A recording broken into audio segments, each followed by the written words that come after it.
We are here at Photokina 2012 talking to Stefan Daniel, Director of Product Management and Photo for Leica. Hello. Hello. And we have a few questions about the new products that you announced here at Photokina. It was, I think, two days ago at a very big event that you have created here at Photokina at this booth. Let's start with a question about the new M that you introduced here. How is it different from the older M9? Actually, everything is different. Everything is new, despite it looks quite the same from the outer dimension and the outer shape. But we have, first of all, a new sensor, a 24 megapixel Leica Max CMOS sensor, a development made by Leica and a partner called Moses in Belgium.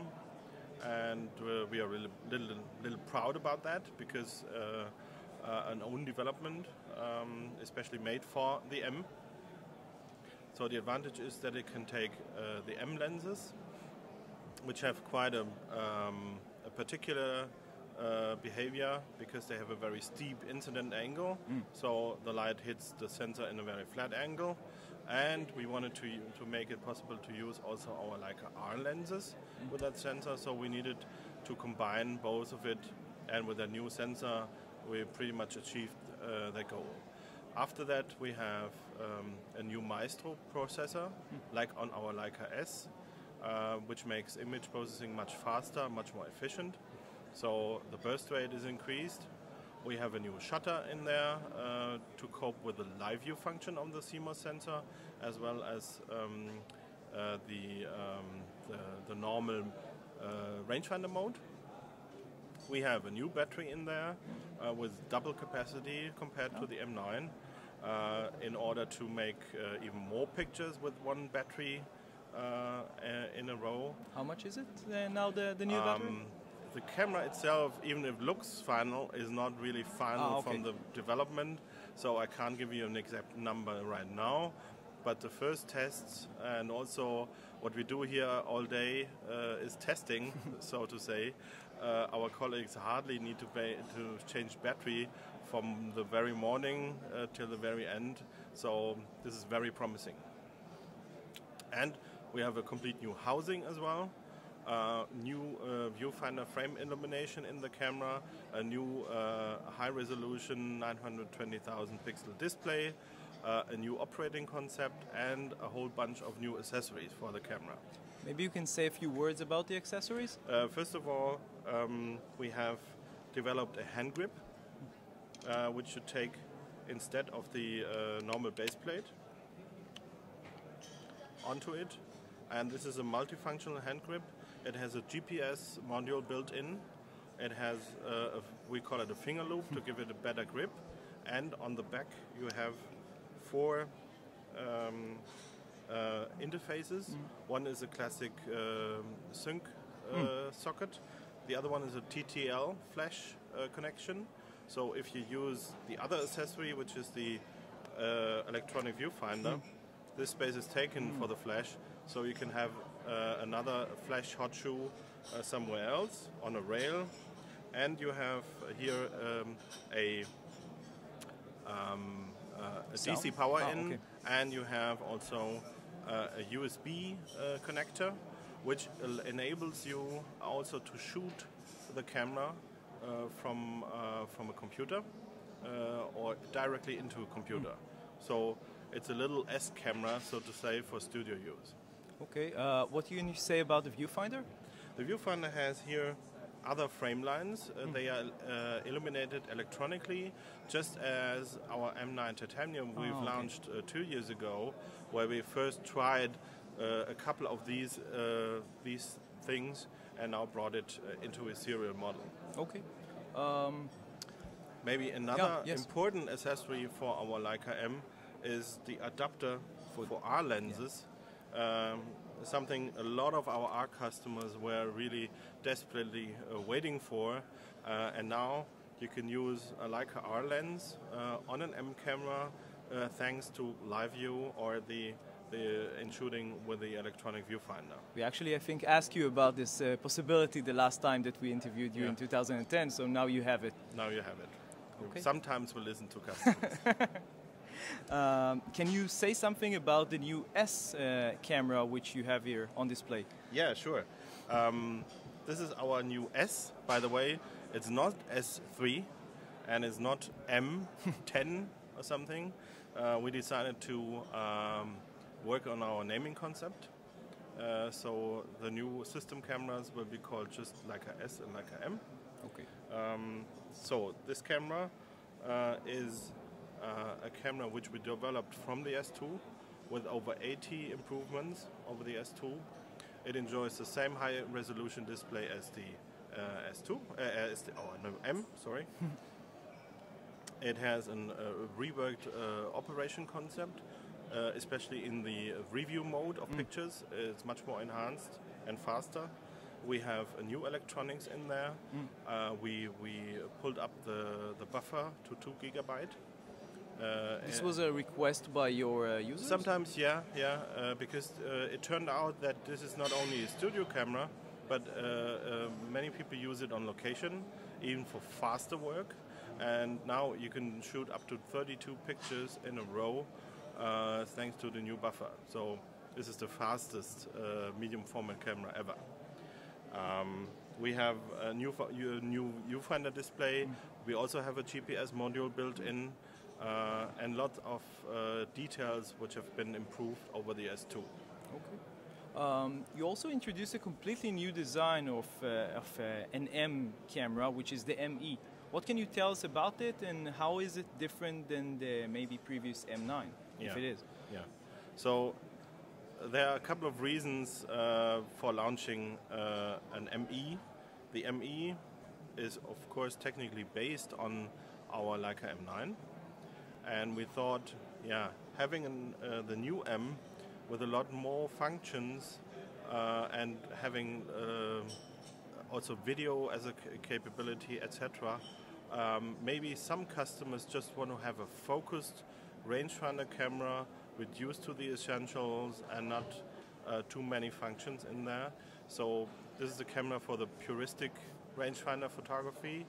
At the same time, we said, okay, we sold the M9 very well. Maybe we also give that advantage because we have paid off all the jigs and tools. We give that advantage further to our customers. So we said we're going to have a lower price, and this will also work then as an entry-level model into the Leica M system.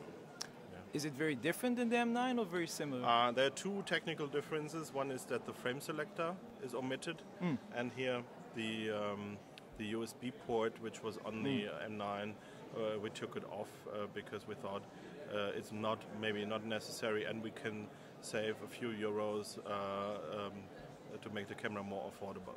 And we have a nice new color, a gray color, and a new leather cladding, the same as for the M monochrome, which we launched in May. Okay. On the event, let me say, and it was just, the M9 is such a good camera that we thought it's a pity to stop it and just phase it out. So we gave it a kind of second life with the ME. Great. On the event on Monday, you also announced that there is going to be a new one-of-a-kind M version designed by Sir Jonathan Eve, right?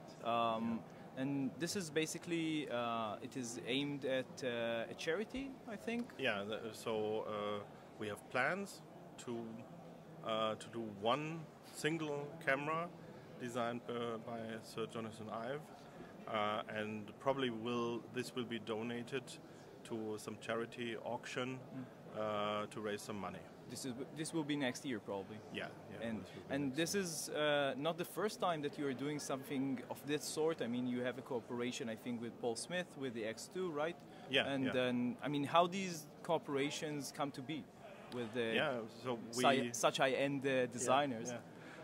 So we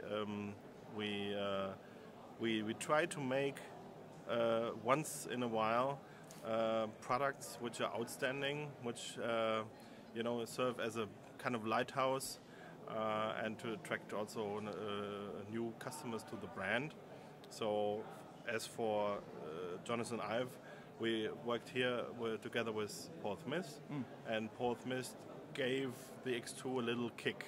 Yeah, that's what he says very often. That is what we are seeing right now. So we have this orange top cover, the lime bottom plate, British racing green leather here, and the accessories are also in a very classic color. Yeah, and that's the contrast. Yeah, Paul Smith says that's almost no color. Yeah, so that is what we aim for here with that camera. And the reason to do it is that Paul Smith is not only a big name, but he loves photography. Oh. He is an X1 user, okay. And so it was very close that he would do that for us. Okay.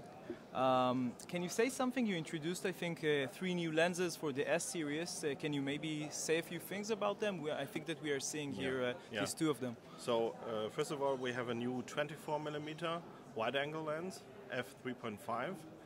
This is the fastest 24mm lens for medium format cameras. Very high optical performance, very low distortion, absolute superb lens. Yeah, and then we have and this is, I think, maybe the most stunning lens. We have a 30-90 for medium format camera. It's a long zoom lens, basically. Yeah, it is corresponding in 35mm format. It corresponds to 24 by 72, 272. And for a medium format camera, this is astonishingly small, but has a relatively high speed, and it turns an S2 or like a S into a really versatile, handy camera, but with amazing image quality. And last but not least, we also have kind of more specialty lens. This is our 120mm. So you can, on that point, tilt it, so to expand the depth of field for tabletop work. And here you can shift the lens so that you really can correct perspectives. Yeah. Okay. You also introduced two new actually compact cameras, which we also have here on the table. Yes, this is our new Deluxe 6. Amazing camera because the lens is absolutely fantastic. It's a 24-90 in 35mm format, but with an f-stop of 1.4 at 24 I think one of, if not the fastest lens of its kind for compact cameras. I would say so. Yeah. So we call it a Sumilux, which is the synonym for f1.4 lenses. At Leica. A nice detail is that we have a manual aperture here, very, very nicely made, and we also have a very high resolution display here, same as for the S and the M, 920,000 pixels, a full HD video mode, also stereo mic on it, so a very good video capability on that camera too. And the other one? The other one is our Velux 4. Quite also an amazing lens, because here we have a 24 times zoom from 25 to 600, but f2.8 all the way. Yeah, this is really also amazing and cannot be found in any other camera. Nowhere, to my knowledge. Yeah. And here we have a built-in electronic viewfinder, also with a high resolution 1.3 megapixel. Which is also kind of rare in this kind of class of cameras. Yeah, and that is really nicely, and you can do almost everything with that camera. So if you need to travel light, I would say this is the camera of choice if you want to cover as much as work as possible. Okay. You also, getting back to the new M and S lines of cameras, you mentioned before, you changed your naming system. Why actually did you do that? So there are a couple of reasons. One is that the life cycles in the digital age become shorter. Imagine we sold an M6 for over 18 years. I think that will not happen again. No. in the digital times. So we would be faced to a kind of inflation of numbers, and we didn't want that to happen. On the other hand, changing a model, you always leave a customer behind with an M8 when we change to M9, so the M8 customers don't feel too happy. By omitting the numbers, we would say maybe these customers feel a little better. But we have, of course, a differentiation between the models. What will happen in the future? I mean, in 2 years or whatever, the time that you will announce probably the next model from the M series, how will it be called? How can we, differentiate between it and the previous model? An M is an M is an M. That's all. Okay. Yeah. But I was saying there is a type number. Okay. So in order to make the differentiation between two generations, but we will not communicate that broadly. Okay. It will be written on the type plate of the camera or in the instruction booklets. Yeah. So if somebody needs to go to customer service and give them the camera, exactly, he can see the. Yeah. Okay. But we pretty much looked at what the car industry does, at least the German car industry. So a Porsche 911 is a 911. Yeah. And it was in the next generation it will be a 911. Yeah. Or a Mercedes E-Class is an E-Class. Yeah. Maybe you can do just a year to the camera. It was, an M series 2012, something like that. Yeah. We'll see how customers will adapt that. Maybe everybody is going to speak about the M 2013 or whatever. Okay. You introduced a video feature in the new M camera. Basically, is this just another feature, or are you interested in expanding this and expanding the entire customer base of the M series into maybe a new group of people who are also interested in high-end videography? I think so. The camera, first of all, is optimized for the still image. So it's not a video M. So it, as you said, it's an additional feature. I think we did it correctly to have a correct function, and we are curious to see what our customers will do with that camera, with the possibility of using M lenses, for example, a Noctilux in video mode, which wasn't possible before. Yeah, it's an extremely fast lens, right? Yeah. That's the 0.95 50 millimeter, and let's see what happens. The camera itself is still with a strong focus on still, and the video I think is a serious one, but it's an additional feature. Okay. We understand that a lot of studio photographers have an interest in using cameras, using specifically the S series of cameras. Currently they're using it tethered, but with a cable to the computer, but have an interest in doing so wirelessly. Now, there are some problems with that. Maybe you can say something about this idea.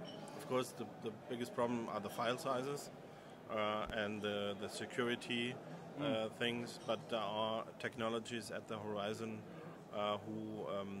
which can solve that problem in the future, and we're working on that. So potentially, maybe the next time we shall talk, maybe there will be some solution for. There must be a reason for you to come again in 2 years. Of course. What are your plans? You introduced here 3 new lenses for the S line. What do you think are going to be maybe the next lenses for this line of cameras? I mean, are you going to introduce more zoom lenses or more primes, short length, maybe longer telephoto lenses?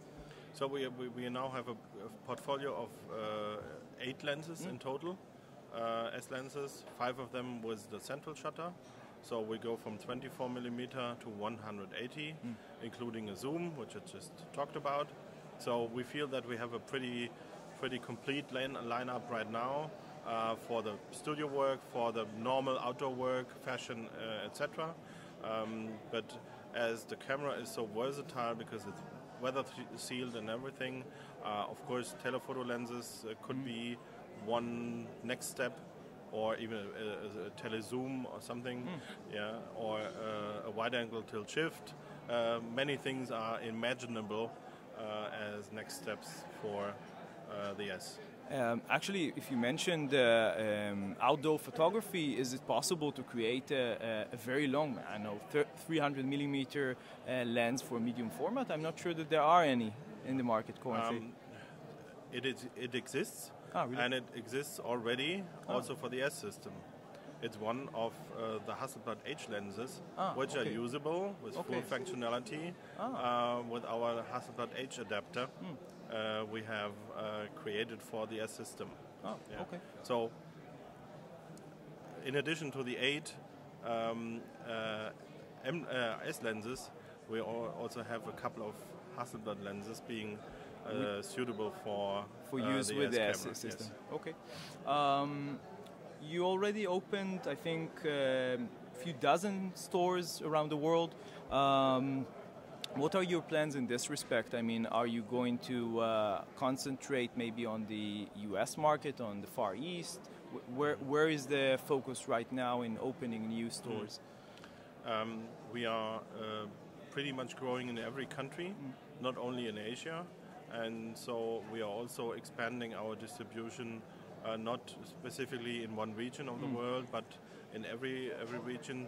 We are pretty much well established already in Asia and in Europe, and in the US we only have 2 stores right now, and we'll also expanding that in the major cities of that country, and but it will continue because we have seen that the concept is working very well, as we are not willing to sell our products in the big surfaces and the big chains, and that the traditional photo dealers we continue to work with, getting less and less. This is unfortunate situation, but this is the answer or the reaction on that not going into big mass merchandising.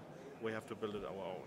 Actually, I think this is a concept which goes very well with your product, because some of them are very luxury products, and your stores are a place where people who are interested in these sorts of products can come and actually feel the products, see them, and the stores themselves are very very unique in the great landscape of photography store. So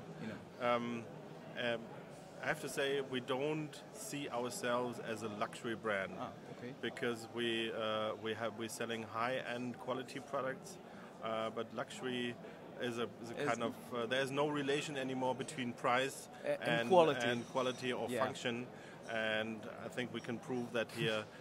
This is still given, but of course a customer spending that amount of money, he wants a nice environment and a top class sales guy, so that it needs to be at the level of the products. The experience of the sales needs to be a good one. Absolutely. Yeah. Okay. Maybe a final question. When you look forward to the next 2 years or so, what do you think is going to be the most important change that we are going to see